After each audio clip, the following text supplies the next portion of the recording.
টিপু, তারুণ্য সমাবেশের প্রস্তুতি সহ সার্বিক বিষয় সম্পর্কে আপনার কাছে জানতে চাই।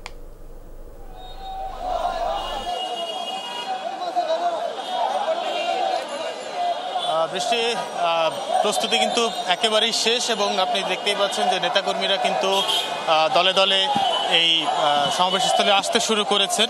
13টি মশলার এক দারুণ কম্বিনেশনে তৈরি ইফাত রশিদ বিরিয়ানি মশলা, উৎসব এখন প্রতিদিন। এবং সেই সমাবেশস্থলে থেকে যারা কর্মীরা রয়েছেন তারা কিন্তু তাদের দলের যারা নেতারা রয়েছেন তাদের নামে স্লোগান দিচ্ছেন। আপনি জানেন যে তারুণ্যের রাজনৈতিক অধিকার প্রতিষ্ঠার যে সমাবেশটি রয়েছে এটি মূলত দুপুর 2টা নাগাদ শুরু হবে এবং আমাদেরকে বিএনপি থেকে যেটি জানানো হয়েছে যে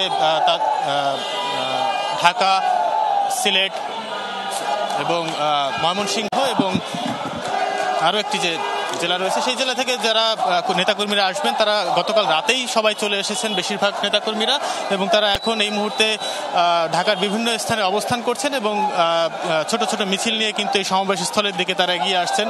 এবং আর কিছুক্ষণ পরেই কিন্তু জাতীয়তাবাদী সাংস্কৃতিক দল জাসাসের একটি পরিবেশনা শুরু হবে এবং তারপরে নেতাকর্মীরা তাদের বক্তব্য শুরু করবেন এবং তারপরে কিন্তু বিএনপির ভারপ্রাপ্ত চেয়ারম্যান তারেক রহমান এই আজকের যে সমাবেশ সেই সমাবেশে তিনি প্রধান অতিথি হিসেবে তিনি ভার্চুয়ালি যুক্ত হবেন এবং সেই ভার্চুয়ালি যুক্ত হয়ে তিনি তার দলের রূপরেখা এবং রাষ্ট্রচিন্তার যে কাঠামো রয়েছে এবং তার যে দিক নির্দেশনা রয়েছে দলের প্রতি, তার তরুণদের প্রতি, সেই তরুণদের প্রতি তার কিন্তু যে দিক নির্দেশনা সেই দিক নির্দেশনা জানাবেন বলেই বিএনপি থেকে জানানো হয়েছে।